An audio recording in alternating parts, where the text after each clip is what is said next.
So you just wrapped up your testimony before Congress. Yes. That was a long hearing. It was. Did you say anything that you regret?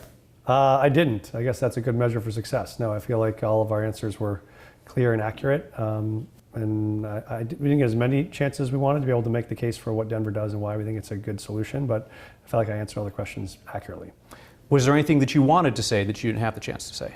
I did want to be able to have the commission understand what exactly it is that Denver does, because I don't think people understand that, yes, we don't ask someone's status when we arrest them or when they come to a library, but that we do collaborate with ICE to pursue violent criminals. We do that now. And if we have someone in our custody, they send us a detainer request, and what we do is we notify them when they're going to be released. The other 3 cities don't do that, so Denver is unique in that we both provide services and supports the people, but we also do share information with ICE if they're looking for someone that we're releasing. So I think that's a material difference that I don't think came out much in the hearing. One thing that was explored at this hearing, and it's going to be explored by our 9 News Investigates team prior to our conversation airing on Next, is the case of Abraham Gonzalez, yes. Who was recently released, but without a criminal warrant, right? Just an immigration detainer. So the city gave ICE what we understand to be about 90 minutes heads up. They then try to apprehend him in the parking lot. He injures an officer, bites an officer. You said that your review of that case might lead to changes in the way that Denver handles those situations. What's on the table there? Yeah, well, we're just looking at, I mean, first of all, for base fact, we gave that notice because we only found out 40 minutes before. And so often if a judge makes a decision to suddenly release someone, we may not have 7 days notice. As soon as we knew, we notified them within the hour. And so that's step one. There were 6 ICE agents there, so they clearly had time to respond. The things we're reviewing are, we've done more than 1,200 of these, and this is the first time I've ever heard of an incident like this, where there's ever been an officer injured or ever had a difficulty. So 90% of the releases normally happen at our downtown jail. This one happened at Smith Road. So we're determining, is it something about the setup there? Is it something about the communication, about how their officers responded? I've seen the video, and the actual detention seems quite calm, but I don't know where the bite might have occurred. So I think we're not looking to change city ordinance, but if there's something we can change in terms of how or where or when people are released, we're open to see what policies to change. We obviously don't want officers to get hurt. So now you'll hear folks like Republican Congressman Jeff Grank say that the way to keep officers from getting hurt is you give ICE access to the jails. We've talked about this before, why you don't believe that that's the right thing to do. But in light of the criticism about it today, why isn't the right thing for officer safety to allow those officers to come in and pick somebody up in a contained environment? Yeah, and again, before 2 days ago, this was not anywhere on our radar in preparation because we've done this 1,200 times and haven't had this issue. And so we've seen that our system has worked quite efficiently. But you know that ICE wants access to the jail. They'd like to be able to do it inside. We do know. What happens is, if you do it inside public spaces in the jail, then you have folks trying to get detained in a lobby. Our city ordinance does not allow us to hand them over in custody. And so what they're saying is hand them over to us in handcuffs. Our city ordinance doesn't do that. But what it does is give them information on time and date. And we're releasing them with no weapons. They've just come out of jail, so they're in a t-shirt and shorts. I mean, there are pants. They should not be dangerous in that way.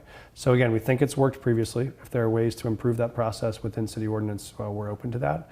But it hasn't been an issue before Friday. Congresswoman Lumina from Florida said that she is sending a criminal referral to the Department of Justice for potential criminal charges against you and the other mayors. I feel like I ask you this every time we talk. Do you think you're going to get arrested? We clearly believe that there is no violation of federal law here. We follow federal law. That harboring statute says you have to have an intent to conceal people's status from the federal government. We were literally notifying the federal government of every single person with an A number and asking them for funding support. So there was no hiding people from the federal government. We were actually voluntarily offering that information. If their argument is that by offering someone who is on the street and freezing access to an overnight shelter, that's harboring, or offering someone food is harboring, then I think every Denverite who gave someone an extra sweatshirt or who gave them a free meal would be facing jail time, and I think that would be a preposterous reading of the statute. I was surprised that Republicans on the committee didn't talk more about pulling Denver's federal funding, which is estimated at $99 million in the 2025 budget.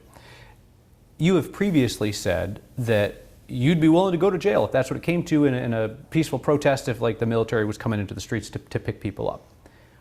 Are you willing to have the city suffer financially if that's what it comes to stand for what you say are the city's values? I mean, this one is clear that the city does not violate any federal law. So there's no grounds by which the federal government could legally cut funding to a city like ours. There's nothing we're out of compliance with. It's not like the old days where they would cut state funding if you didn't change your drinking age. We're not out of compliance with federal law. So yeah, we would absolutely oppose that. We would challenge that in court. But there is no city law that we're violating federal law with that we would require us to change. And lastly, you said going in, and I couldn't tell if you were joking or not, that you hoped there would be a bipartisan appetite for real immigration reform. Obviously, these hearings are what they are, right? Yeah. Do you think any minds were changed there? Is that not the point of it in your view? What's your takeaway at the end of the day? I mean, I feel like there were a couple of Republicans I talked to before and after who, I do think see some common ground. When you look at what the actual solution that's required is, it's actually pretty, I think, non-controversial. It is, yes, you need some border security. It's yes, you need to fix the asylum process so folks don't wait 7 years. It's yes, you have to create a path to citizenship for dreamers and other folks who are here trying to find their way.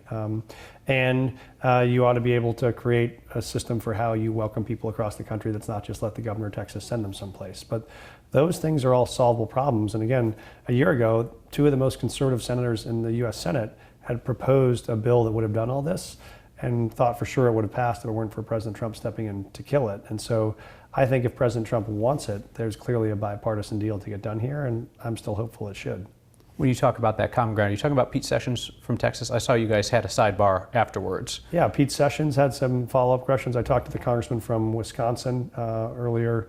I talked to Congressman Hurd from the Western Slope. I think he's thoughtful on trying to find solutions. So I tend to still believe that there are people who want to solve problems and not just point fingers, but that would be my hope, is that some of the things they learned here is that we're trying to solve the same things they are. We didn't create this crisis, we responded to it, and with some proactive legislation at the federal level, this could be a very easy problem to solve.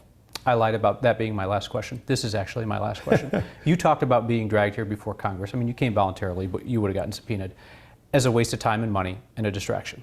Now that you've come, now that you've done it, do you feel like it was worthwhile? I feel like it's important to defend the policies of Denver, the city council, our city employees who I think were at risk of being targeted or attacked or maligned. And so I think it was important to defend what we've done. And I'm really proud of what Denver's done. I mean, the big facts are, a year ago we had 5,000 people in shelter. We had encampments larger than anything we've ever seen in the city before of migrants on the streets. Today, we've closed every single one of those 8 shelters. We don't have a single encampment of migrants on the streets. We've put almost 8,700 people into work authorization, and they're paying taxes, supporting our economy, sending kids to school. Like, that's how it's supposed to work. And I think Denver didn't ask for this, but they did an amazing job responding to it, and I feel like that's something we should be proud of. So for me, I felt like I represented the city, and that was important. Whether something positive comes out of it at the federal level, we'll keep our fingers crossed, but we're not giving up. Mayor Johnston, thanks for your time. Thanks for having me.